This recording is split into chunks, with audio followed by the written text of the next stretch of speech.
welcome to the program. My name is Andrew Morrison, and I'm going to be walking you through the plastering process.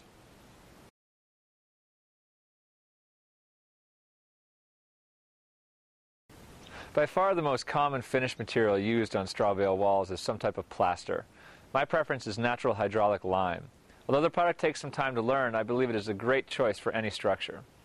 The natural hydraulic lime is more durable than earth plasters and is more forgiving, breathable, and flexible than stucco. It also has 70% less embodied energy than cement-based stucco products. Embodied energy is the measure of how much energy goes into producing a product. So the less embodied energy means a more environmentally friendly product. Like most plaster applications, natural hydraulic lime goes on the wall in a 3-coat process.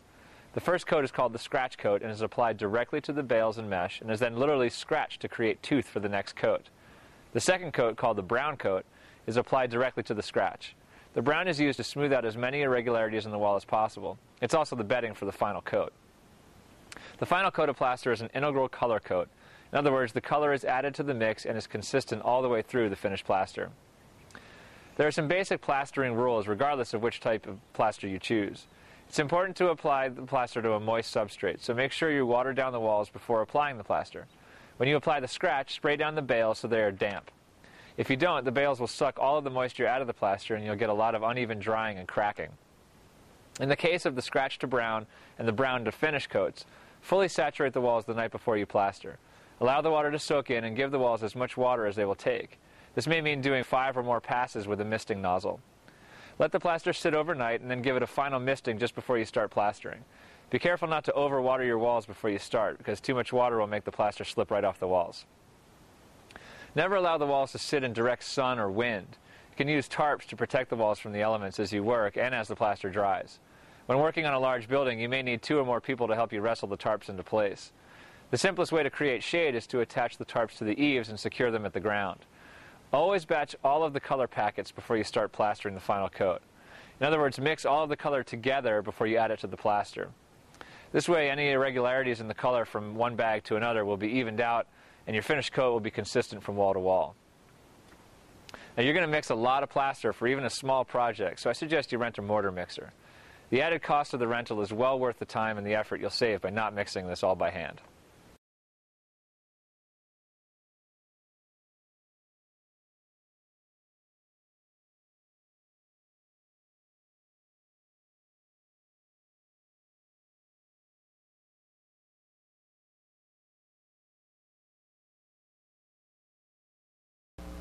The scratch coat is the first coat of plaster that we apply to the walls.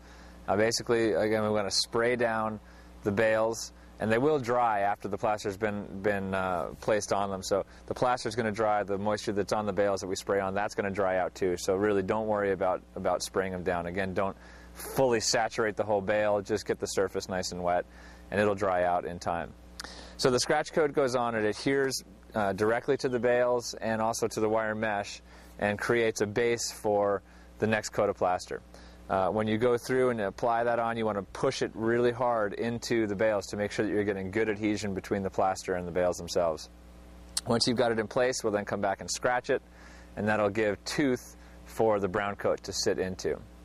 The mixing ratio for a scratch coat is basically 2 to 2.5 parts sand to 1 part lime. So what that means is if you've got let's say we put 2 shovelfuls of sand in, or 2.5 shovelfuls of sand, we put 1 shovelful of lime. Now if you're mixing it by hand, you want to mix all those ingredients up dry, the sand and the lime. You want to get it all mixed up together dry in the bucket and back and forth and rake it and get it all mixed up. And this is part of the labor that I'm trying to avoid with using the mortar mixer. If you use the mortar mixer, you want to put a little water in the machine, put all the sand in first, as much as you're going to do for a whole load. 1 bag of lime, for example, instead of doing shovelfuls of lime, you figure out how many shovelfuls are in that 1 bag, and then you know how many sand you're going to need. Put all that sand in. The sand is important. You want to make sure that the sand is a fairly coarse sand. You don't want to necessarily have just what's called mortar sand here in the States. You want to actually have a mix of mortar sand and kind of like playground sand. So it's a little bit coarser, and it gives a little, again, better tooth for the anchoring into the bales. That ratio, it's about 50-50. You can use 50% mortar sand and 50% playground sand. So make sure, again, it's the coarseness that you're really looking for, and gradations of sand. You don't want to have all the same coarseness of sand. You want to have different grades and gauges so that they can interlock and create a nice mechanical bond with each other. Now, once you've sprayed down the walls and you've applied the scratch coat and you've come back and scratched it, you want to make sure, like I said earlier, you want to make sure that it's covered so you don't have any direct light on it and no wind on it. And then keep an eye on it. As it starts to dry out a little bit, it'll start to go a little bit light gray, and come back and just gently mist it. You want to make sure that you don't spray it with water, because you'll actually wash the lime out of the mix and the whole strength will be lost. But just keep it damp. The longer you can keep it damp, the more slowly it's going to dry and the less likelihood you're going to get cracks. So again, depending on your climate, if you're in the desert, you're going to need to be on it all the time, watching it and spraying it down and spraying it down and spraying it down and keeping it moist. If you're in England, it's going to be a lot less. You're not going to have to worry about the moisture as much. But do keep an eye on it and make sure that you keep it damp.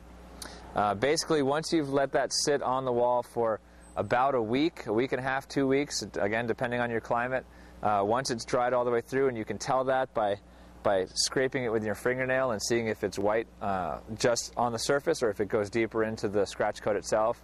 And you'll be able to feel it's going to be hard when it's dry. So once it's dry, you're ready for the brown coat. Once you've cleaned out the mixer and you're ready to start mixing up your plaster, you want to add water into the barrel itself and make sure that the whole barrel is wet all the way around. Now, if you've used the barrel yourself, and this is, say, the second time you're making a mix in a series of, say, 3 or 4 mixes of plaster, you want to wash down any of the remnants of the plaster that you just made and mix it down into the bottom. With lime plaster, it's okay to let this stuff go back in, rehydrate, and mix it up again. So you just want to make sure that there's nothing that's going to be dry, so that when you pour out the plaster, it ends up contaminating the plaster that you're making. So you want to add enough water in the bottom of the mixer so that as you're loading the sand in, it's able to turn freely. A mortar mixer does not turn dry materials well. You have to have enough moisture in them to make them fluid so that they'll flow between the paddles and through the paddles. Now, the first thing you want to add after you put the water in is the sand. For the scratch coat, we have a coarser sand, and we also have a mortar sand. So the coarser sand is kind of like what you'd use just in a general playground. It's nothing that's very spectacular. It's not expensive. It's about a 50-50 mix of this playground sand and mortar sand. So for the scratch coat, we're doing 2 to 1 or 2.5 to 1, depending on which consistency works better for you. You can experiment with this a little bit. So, for example, in 1 sack of lime, we may have 12 shovelfuls of lime. So that means I'm going to put in 24 shovelfuls of sand for every 1 sack of lime that I place into the mixer. Now, keeping in mind that we're splitting up the types of sand, that means I'll have 12 shovelfuls of the mortar sand and 12 shovelfuls of the playground sand. Now, it's important to keep track of exactly how many you're putting in. You don't want to lose track here, because that'll really ruin the ratio. Also, pay attention to how the mortar mixer is turning. If it's getting too much sand in there and not enough water, it'll start to bind the engine up a little bit, and the paddles won't be able to turn freely. We're using a hydraulic lime in this project as opposed to a Type S or hydrated lime, which is much more volatile and dangerous to work with. The advantages of the hydraulic lime over, say, a Portland cement-based plaster are that it has higher flexibility and breathability, much lower embodied energy, and it's a really forgiving plaster to work with, which makes it really easy, especially when working with straw bale. It's important to wear protective gear and clothing, respirators, glasses, that sort of thing, to take care of yourself when working with this plaster. Now, you don't want to put too much of the dry material in at a time. You want to put just enough so that it can mix in well and it doesn't end up binding the paddles in the machine. You've got to keep a nice fluid mix. Now, we're going to use straw in here as a binder. You can use horsehair or other things as well, but straw is a good one since we have a lot of it on site. And this is a good place to use your bales that have got a little bit of water damage. You only want to put in dry stuff, so you can see here on the end there's some water damage to it, so we'll rip that off and set that to the side and just put this, which is the dry stuff, right on top there. Now, for the scratch coat and the brown coat, you want to have a full 30-gallon garbage can full. And this stuff, as we weed whack it down, will shrink down considerably, but you want to start with about this much. So there's a number of ways to shrink that straw down and chop it up, I like to use a weed whacker. It makes a little bit of dust flying around, and it can be a little bit heavy to carry one of these larger weed whackers around, but it's very productive. It really chops it up quickly and chops it up finely. I've heard of people using blower vacs that have a mulching capability. You can suck the straw in through the vacuum section and blow it out into a garbage can. The problem with this is it's really hard on the fan, which is the mulching apparatus within the machine. So especially if you're using a rice straw bale, that's just going to destroy that really quickly. So the weed whacker is my personal favorite way of doing this. I think it's the most efficient and easiest way to do it. This is basically what it's going to look like when you're done. You want it to be cut pretty fine. You can have some longer strands in there, but you don't want to have any really long stuff in there. The finer it is, the easier it's going to be to mix it into the plaster and to apply it to the wall. As it gets longer, you end up with pieces that stick out of the plaster, and that can be difficult to deal with. So this is a nice grade right here. It's nice and fine. This will do well on the plaster. When you're ready to place the straw into the mixer, you just want to reach into the barrel, and again, you don't want to add it all in at once because it has a tendency to bind up the paddles. So spread it out along top of the cage there. That also helps to catch some of the larger pieces that might have escaped the weed whacker. You throw it up on top and spread it out so you can catch some of those bigger ones and throw them out. They don't make it into the mix. So again, keep an eye on the moisture content. Make sure it's not getting too dry too quickly. You don't want to bind up those paddles. So just keep placing the straw on the cage until you've got it all in there. Again, you've basically got a pre-measured amount because you started with a full 30-gallon barrel and weed whacked it down, so you know you got just about the right amount. And you can just dump the rest of it on top here, again picking out some of the larger clumps that didn't get hit by the weed whacker. Once you've added all of the straw into the mix, it's going to really dry out the plaster. It has a tendency to pull moisture out of the plaster as you throw it in there. So don't worry if this is all of a sudden what your mud looks like and you thought it was the right consistency before you got started. You can still add more water and let it mix until you get the right consistency. And this is the consistency you'd like to see with the plaster when you're ready to put it on the wall. Now with lime plaster, you need to let it mix in the tumbler for about 20 minutes, then set it aside for a half hour to a day, put it back in the mixer, add more water until you get back to the consistency that you see here. This is going to make it really easy to apply onto the wall.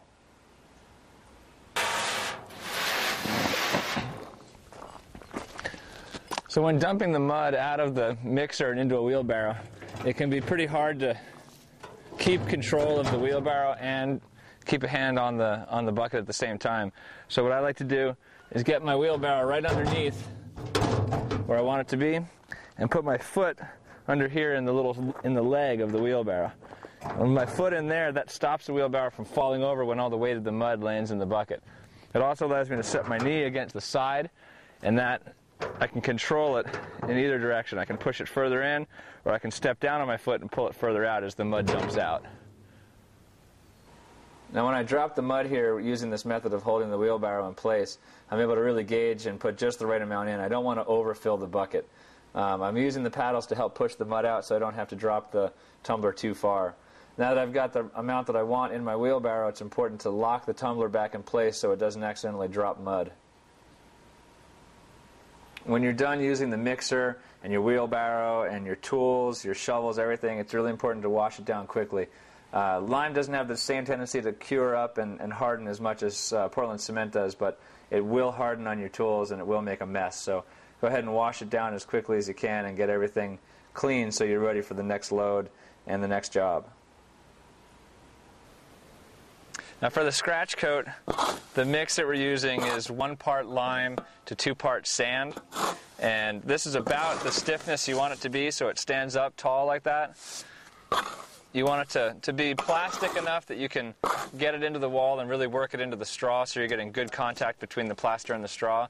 But at the same time, you don't want it to be so thin that it runs off of the wall too easily. Makes it a lot harder to pick up. So this is basically what you want it to look like. Now, we always say wet down your tools before you use them. One thing that you'll want to do when you first get started is basically spread mud all over your hawk and then just sort of rub it back off.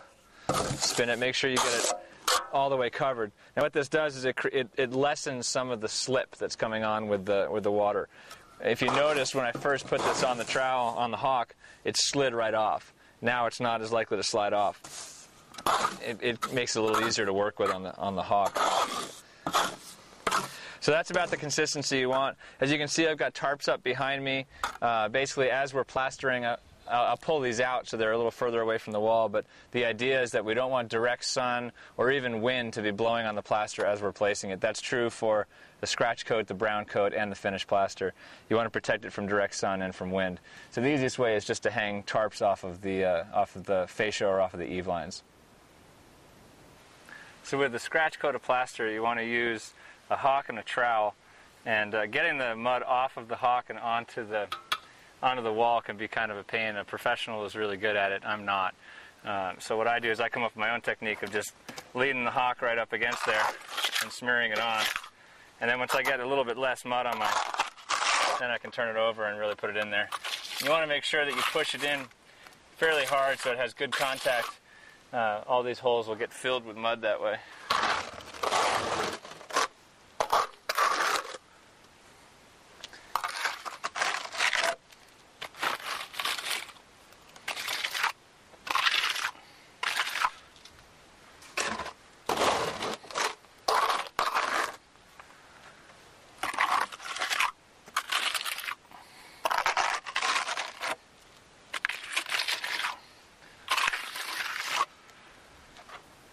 There are a lot of ways that you can get mud out of the wheelbarrow and onto your hawk. The best way that we've found is this little tool right here, and it's basically designed specifically for scooping mud out of a 5-gallon bucket. So once you get the mud into your bucket out of the wheelbarrow, you can just scoop it right onto the hawk like that. It's just a really, really easy way to get mud out, and it really gets into all the corners and gets all the mud right out of the bucket. Now it's important, whatever tool you're using, whether it be a wheelbarrow, this scoop, a trowel, a hawk, anything, that you make sure that it's wet before you put it in contact with the plaster. If it's dry, it's going to want to stick and bind up. The water really helps to keep things smooth and running well. Once you get the mud on the wall, you want to use a little scraping tool like this to scratch it. If you push too hard, then you start getting too deep and you get channels that will collapse on themselves. So you just want to scrape it lightly across the surface, enough to get a good key for the next coat that goes on top. Prior to doing the plaster, we actually went down and put tar paper around the edges. We had originally taped down with construction paper, and that's sort of the undercoat. That seals the floor so none of the mud gets down into the floor itself. Then we've held the tar paper back about an inch from the wall.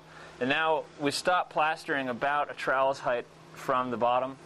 And when you do that, all the stuff that's fallen onto the ground, you can push it along and come up with it like that. So you can, not only do you get a nice clean edge along your floor line, but you're able to use good material use and not have a big mess left behind you. Now, once you have this along here, if you do have some globules that are left down here that are stuck on the floor, you want to make sure to come along with your trowel and scrape them off like this and separate them from the stuff that's on the wall. If you don't do that, when everything dries and you go to clear up these big clumps, you're going to rip plaster clear off your wall. The lime plaster actually cures in two ways. It's about 50% chemical reaction and 50% carbonation.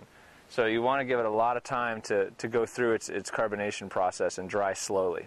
A lot of times people want to leave what's called a truth window, which shows where in the wall you can actually see that it's straw bale, and you can see the wire mesh and how it's all put together. So we've done one here, and basically all we did is taped out a square. We'll cover part of that tape with our scratch coat, and then come back and cut the tape out and clean it up. And when we do the brown coat, we can round over and make a nice bull nose into that. There's lots of different designs for these, lots of different ways to do it. This is just an easy way that we're choosing to do it on this one. So when you have some deep holes or areas that you can't quite fill with the brown coat, you can come in and do a second scratch coat. So here I've basically taken the same lime plaster material, filled in these holes, re-scratched it. I'll let this dry out, and once it's dried, again, keeping it moist so it doesn't dry too quickly. Once it dries out, then I'll be able to come back in and do my brown coat over the top and level out the smaller depressions that are left by doing this second scratch.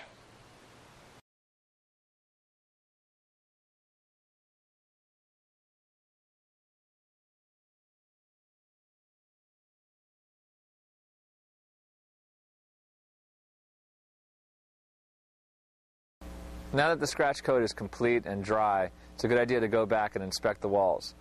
Cracks are okay at this point. We can cover up all the cracks with the brown, and that's not going to be a big deal. They're not likely to telescope through, which means actually show up in the brown coat.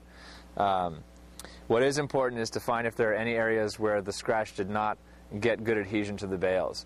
If it's a little square that for some reason didn't stick on well and it's cracked and it's just kind of hanging there, it's a good idea to just pull it out, clean it up a little bit, put a little more plaster in there, and just let it be. You can come back to it and plaster the brown coat over that later on, but it's important to make sure that you've got good adhesion at this point. The brown coat, before we apply it again the night before, we're going to go down and spray the walls and saturate the walls so that the scratch is really wet. We don't want it to be dripping water because that will have our plaster fall off of the wall. So we just want to saturate the walls thoroughly the night before and then let them sit, come back in the morning and start our brown coat plastering. The brown coat has a different mixing ratio than the scratch coat. We have basically a 3-to-1, so 3 sands to 1 lime in this one. So it's a whole extra shovelful if we're dealing in shovels than we had in the scratch coat. Again, you want to make sure your walls are covered. You don't want to end up with too much sun or wind blowing on these walls either. Make sure that they're taken care of in the shade, and then keep them wet. Once they're on there, you want to just mist them down as they start to dry. Again, that's going to depend on your climate. But as you start to see the surface dry, you want to make sure you can spray it down lightly and keep it moist. And again, with the brown coat, you can replaster and do your finish coat within a week to 2 weeks, but the longer you can wait, the better, because this coat you do not want to have cracks in. The finish coat that we put on this is only about 1/8 of an inch thick, so it's not going to cover up cracks that are showing up in the brown coat. So it's really important that with the brown, you keep it moist, you let it dry slowly, you let it really do what it needs to do to get into its final position before we apply the final plaster.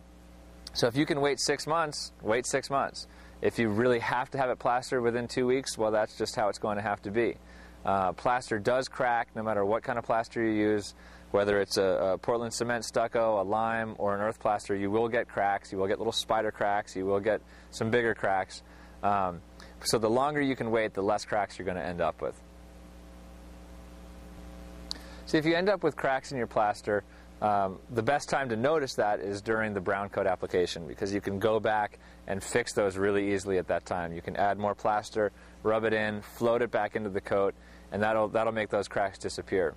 Now that works if you've let your brown sit for a while, especially, like I say, if you can go 6 months of leaving it brown without putting on your finished plaster, then you really have a good amount of time to let these cracks show up, see if they're going to be a problem, and then fix them. If that doesn't happen, and you've completed your plaster, you've put your finish coat on, and you start to get cracks showing up, just inspect them and see what their level of danger is. Spider cracks, which are the thin ones that just kind of move off in different directions, are not an issue. If you get a crack that's telescoping back down or through the scratch coat, the brown coat, and the finish coat and getting straight down into the bales, that's a problem. You have to fix that. You can put some finished plaster right back on top and patch that crack. That may be enough to remedy the situation. You'll have to watch it over the coming months and years to see if it reappears. If it does, that could be a bigger problem, and the suggestion would be to go out and hire a professional plasterer to fix that. In general, that's not going to be an issue. Just make sure that you're inspecting your walls, especially for the first year or so, and keeping track of what cracks are showing up and what repairs need to be made. The night before I do the brown coat, I mix all of the mud up and place it into a trough overnight. The trough is basically 3 2x12s nailed together with 6 mil black plastic lining the bottom of it. By doing this, it allows the lime to start curing a little bit, and it actually makes for a stronger lime the next day when we use it. So I mixed this all up last night. I've covered it so that it doesn't get pine needles in it and so that it doesn't dry out too quickly. Throw this off. If you're going to leave it longer than just a little while, like overnight or a few days, then you can actually cover the trough itself with a thin layer of water and then cover it up with the plastic, and it'll stay for years like that. So now I'm going to take what's in here, scoop it out with a shovel, put it back in the mixer, add a little bit of water, and that'll get it to just the right consistency, and it'll be ready for use this morning. The night before I plaster with the brown coat, I come in and first off, any horizontal surfaces that you have, you want to check them for large pieces of plaster that have cracked off of the scratch coat and landed on the horizontal surface. You don't want to end up trying to plaster and have those things roll into your plaster. So I came along and vacuumed this off, and now I'm going to use my hose to wet it down. I want to get the entire surface, all of the scratch surface, wetted down the night before we do the brown coat. I'll do a series of passes, probably 3, 4, 5 coats of water onto the scratch coat to get it wet, and I'll know because it'll start to change color. As I spray it, it will change to a little bit darker color, and then it'll just really quickly suck that moisture right into the coat and dry off again. Spray it again, it'll suck it in. Spray it again, it'll start to pull it in less and less to where I know that I've got it moist enough to put my brown coat on.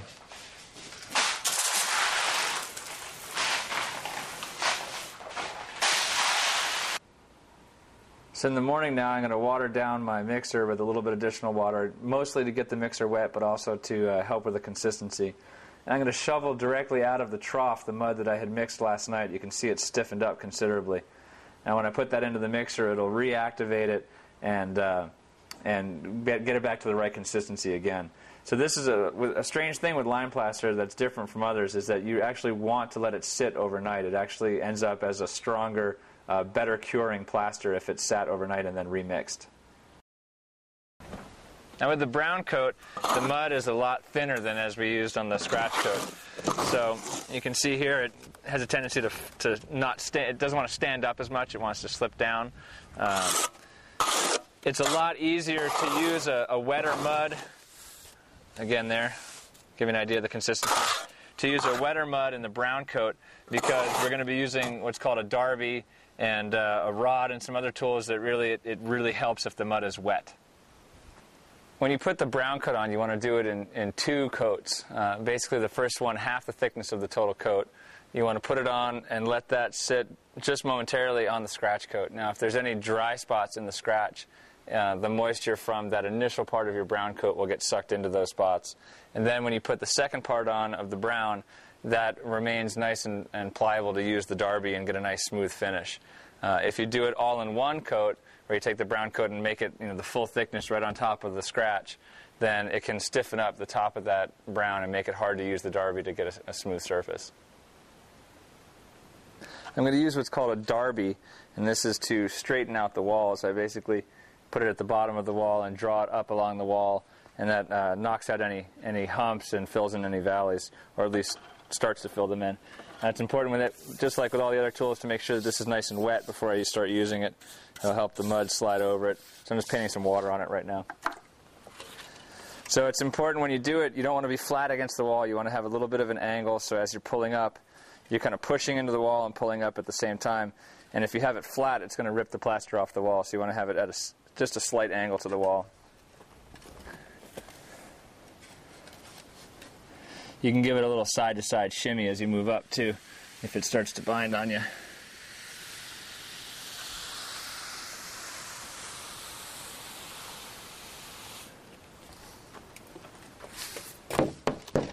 So anywhere that I have a low spot, like right in here, I can come back in with a trowel, put a little more mud right on there, and then move on with the rest of the wall.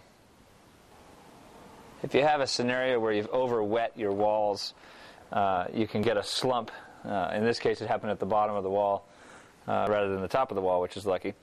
Now, what we did here is we let it sit for a while, and we're about ready to start floating the rest of the wall. So before we float it, we'll take some of the stuff that slumped out, and then also we can pull some other mud that came basically just off the ground. The advantage of the lime is if it slumps onto the ground, as long as the ground is clear underneath it, you can use it again. So now we just kind of wiggle it back into place, and you can see that it's still kind of wet here.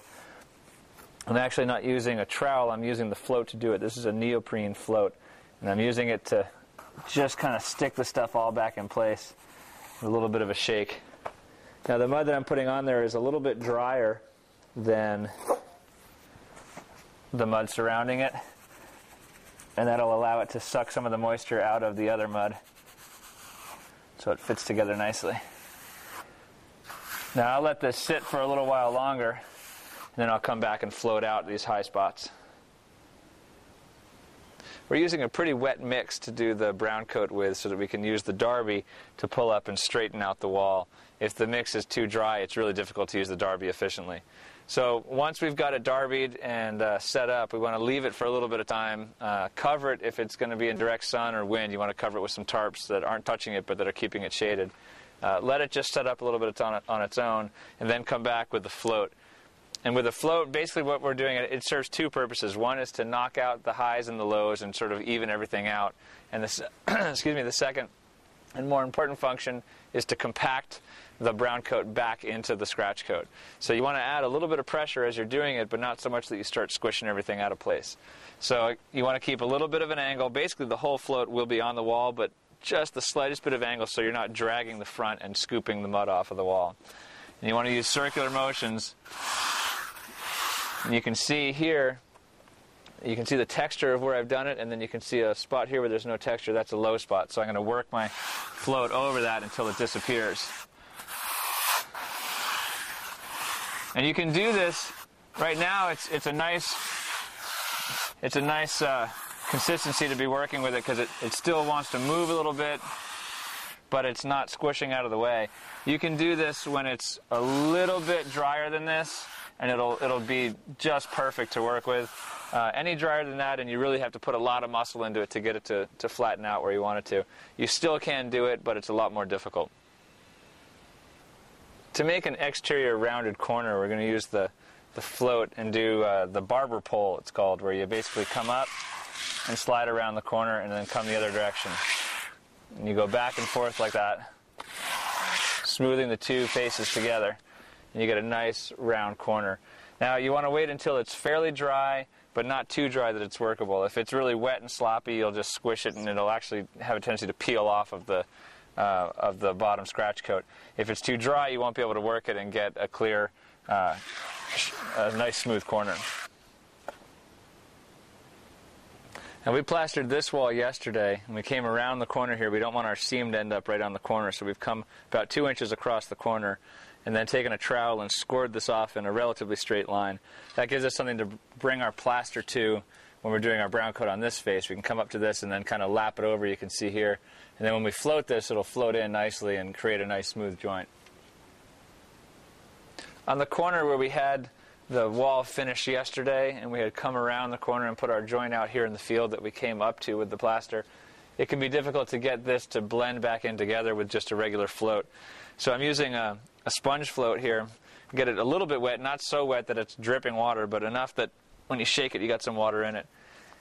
And then you float the same technique going in circles, and you can see it starting to expose some of the aggregate in here. Basically what it does is it really softens that corner and blends it in really nicely. So if you use this instead of the regular float, you'll be able to make that transition disappear. When you're plastering right up to the end of a window or door, or up to trim around the window or door, you want to bring the brown coat to within about 1/8 of an inch of the face of that window or door frame. That allows to bring the final coat in and dive it right in nicely to match up with that piece of trim or with the door frame or window frame. So basically you want to try to trowel it in there as close as you can. It's also a good practice to use the float and kind of squeeze it right up against there and then pull out when you start floating. So you know that way that it's going to be right where you want it when you're ready to come back with the finished coat. And then once you get this out, from there, then you can start blending the rest of this back into the field with your regular float pattern. But that gives you the nice reveal here, and you can just scrape this stuff off so you have just the right reveal that you want there along the edge. Now getting mud into these little nooks can be difficult, especially if you've got a big trowel. One of the things you can do is just take a little mud on the back of your trowel and really just plop it in there. Just throw it right where you want it, and then you can get in and clean it up with the trowel. Now another option, once the mud is in there, is to use a smaller trowel. This is a taper trowel, but it's basically just smaller than the big one. That allows you to get in a little bit tighter into different places and get right where you want to get that mud in there. To get a nice rounded edge on this nook, I'm using a little bullnose plastic edge tool here. Now I'll put a little mud in it, get it right in place. pull up.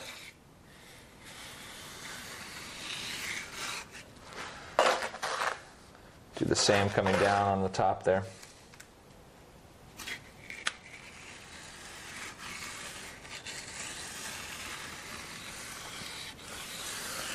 Obviously this can take a few passes to get it just right. Then we'll come back with a trowel along the edges here and clean this back.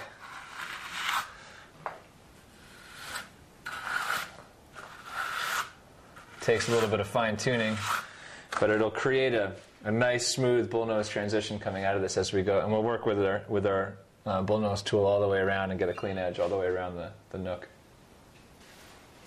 So we're going to use what's called a rod here. I've gotten it wet. We're going to make a straight corner coming out here. We've put a thin pad of mud on this side of the wall, and I'll place this rod on there, leaving a gap of what I want the thickness on this wall to come out at. I'll leave a gap right here on this end.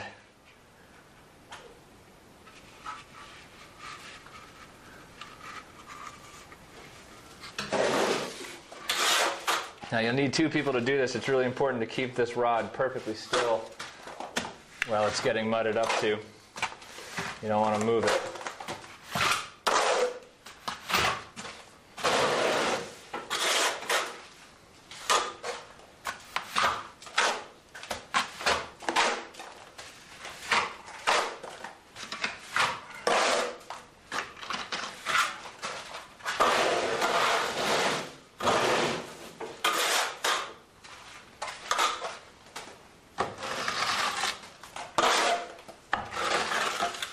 So you can see he's using the rod as almost as a screed corner, running it against the edge of that to give a nice sharp straight corner.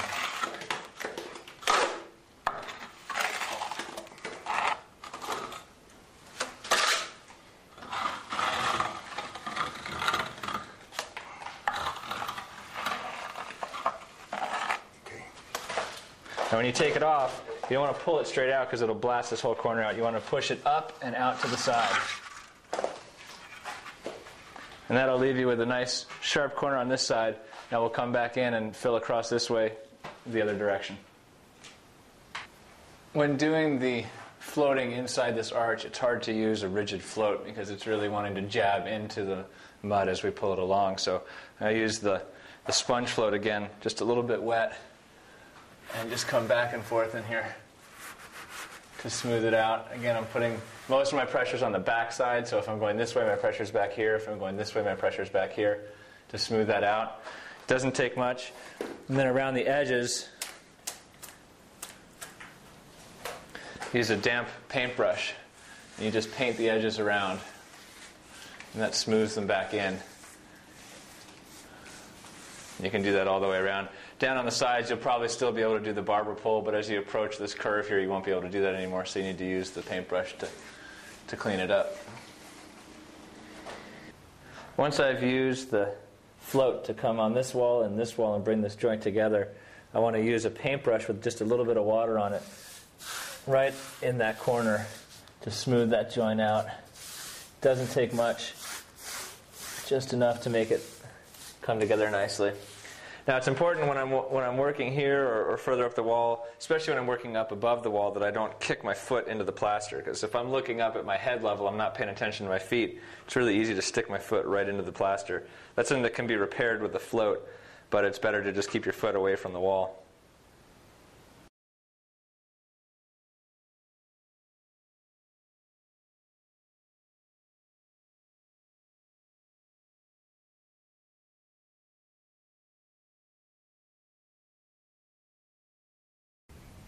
There are a couple different ways to produce the plaster for the finished coat. One way is to use a pre-mixed sack plaster, which means it already has the sand mixed into it. Another way is to do what we've done with the brown coat and the scratch coat, which is to use a lime. In this case, it's a different lime. It's a finished lime. It's NHL 2, which is a natural hydraulic lime 2. And then mixing the sand with it. The sand that we would use is not the same sand that we've used for the scratch and the brown coat. We use a sack sand, which is a different grade sand. And it's important to use at least 4 gauges of sands. That way you get a nice interlocking tie with the sand as you put it together. Now it's important to keep a wet edge, just like with the rest of the plaster. You want to wet the walls down and fully saturate them the night before. The plaster we're putting on is thin. It's about an eighth of an inch thick. So you want to make sure that the walls are really well saturated, otherwise they will just pull the moisture right out of the plaster as soon as you apply it onto the wall. Now what's different in this case is when you go to apply your plaster, you want to make sure that you actually wet the walls down in the morning as well. So you saturate them the night before and then come back and spray them so they're not running with water, but that they're actually wet as you apply the plaster. Again, otherwise it'll dry it out too quickly as you place it on the wall. Keep a wet edge as you're working. So if you're going to be putting mud across an entire wall, that's a large wall, you may need 2, 3, 4 people to do that so that you can keep a working wet edge. If an edge of the finished plaster dries and then you come up with wet plaster and match up with that, you won't be able to float them together, or it'll be very difficult to float them together, and you may end up with a cold joint or a burn mark, which you'll see in your finished plaster. And again, the finished plaster is the cream of the house. You really want to have the details look nice here because this is what people see when they come up and view your home. The easiest way to do it is to use the premix. The mixing of the sands with the lime in a mortar mixer, like we've done for the scratch and the brown, if the ratio is a little bit off, it can really affect the way that the plaster finishes. So it's the easiest way to go is to use the premix. If you choose to use the sack sands when mixing the finished plaster, it's a ratio of 2 sand to 1 lime. Now again, you're going to use 4 different gauges at least of sand, so you'll have to really work out the ratio of how many of each sand you put in to make the final plaster correct. If you go with the other option of using the premix sack, another advantage of that is that you can actually use 5-gallon buckets, a drill, and a mixing paddle to mix your finished plaster. If you do that, you want to put a little water in, put the color in and get that all wet, and then you can mix those colors from bucket to bucket to bucket. If you've got 10 different buckets, you mix them all together so you have even color, and then slowly add your premix bag into that until you get the right consistency. So it's a little bit easier if you don't want to go out and get a mortar mixer. You can use the drill to do it. And again, it's going to take longer if you've got a large structure, so depending on the size of the structure, you may want to still go with the mortar mixer. With the finish coat of the lime plaster, we're using Unimin sand, it's called. It's a white sand, and it's a sack sand, so it's a washed, screened, very consistent sand. Now with the lime plaster, you need to use at least 4 different gauges of sand in your final mix. You can't use just a 30 gauge or just a 20 gauge. So in this case, where it says pound sign 16, that 16 gauge, that's the coarsest that we're using. It's not very coarse, but it's still the coarsest that we have. Then we have 2 number 20s, 2 number 30s, and a number 70. So the number 70 is extremely fine, very fine sand. Now the reasoning behind this is that there's no adhesive within the lime itself. So you need to use at least 4 different gauges of sand so that they can interlock with each other and create a really tight bond just from sand particle to sand particle. And that's part of the mechanical strength of the lime plaster. The target that I'm reaching for in my sand mix is around a 30 gauge. That's if I had a base sand, that's the one I'd want it to be. So like I said, we need to mix 4 different gauges of sands at a minimum to get the adhesion that we're looking for. So I've laid the bags out on the ground. I'm going to cut the tops off and basically shovel directly out of the bags into the mixer. I know how many shovelfuls are in each bag of lime, and I know that simply by cutting the top off and measuring it. 1 shovelful, and then I put it into a bucket, and I just measured exactly how many I have in there. Now that I've got that figured out, I know that I want to mix this at a 2-to-1 ratio, so I know how many shovelfuls I have of the lime. I know exactly how many I need to get out of the sand. So I'm just going to go, I know it's 5 per sack as I go. I'm just going to do 1 sack at a time, put all 5 shovelfuls in. There'll be water in there, mixing it around. Next one, 5, mixing it around, 5, all the way down the line. So the idea is to just stay consistent, don't lose track of where you are. It's really important, especially in this finish coat, to get the right ratio of 2-to-1 with the lime to the sand, or excuse me, the sand to the lime, 2 sands to 1 lime. So far in the program, we've been showing you how to use a lime with a mix of sand that you mix yourself in the mortar mixer. Another option is to use an Eco Mortar pre-mix. Now basically what this is it has the sand already mixed at the right ratios with the lime for the finish coat.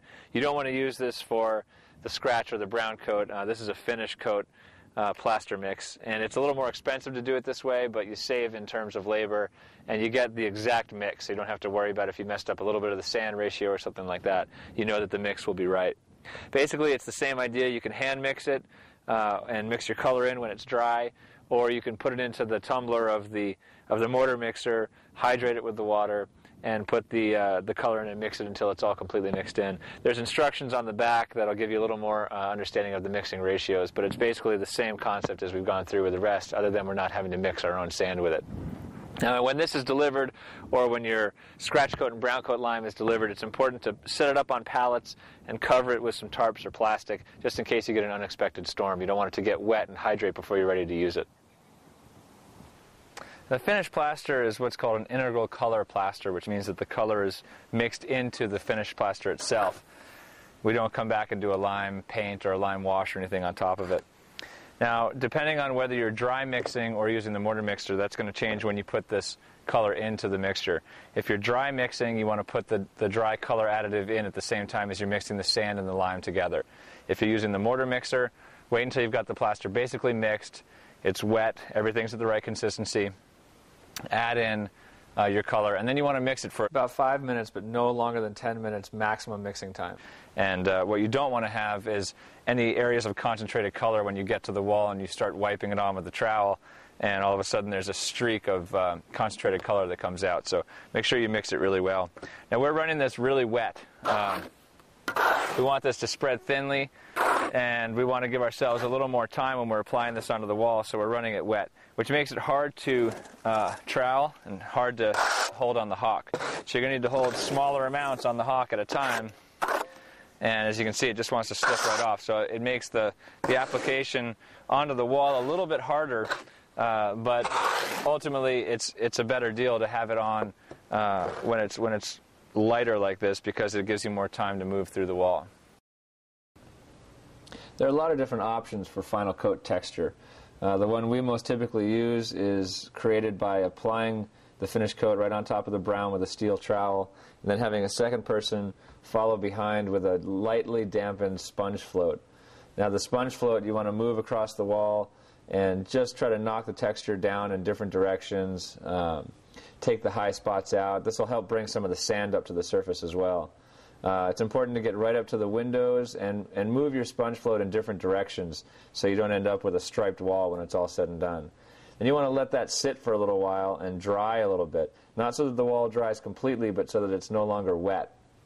And once you get to that point, you come back with a steel trowel and very, very lightly run the steel trowel across the wall.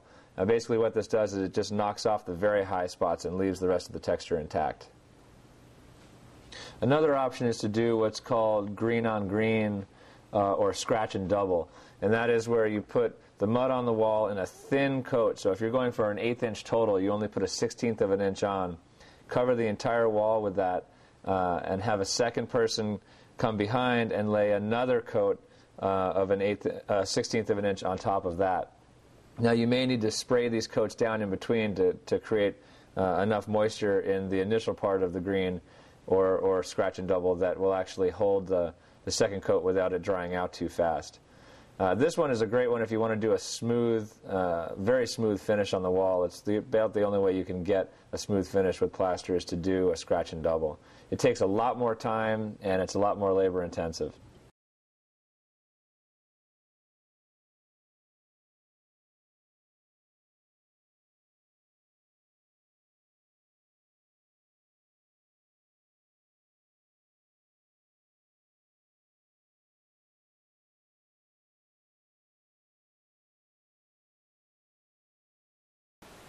Thanks for watching. That's the end of our program. Keep in mind that, like any other building process, there's going to be a learning curve on this, so just be patient with yourself and have fun. Now, the techniques and tools that are used in straw bale construction change all the time, so if you want to keep up to date, visit us at our website, www.strawbale.com, and sign up for our newsletter where you get all the information that will keep you up to date.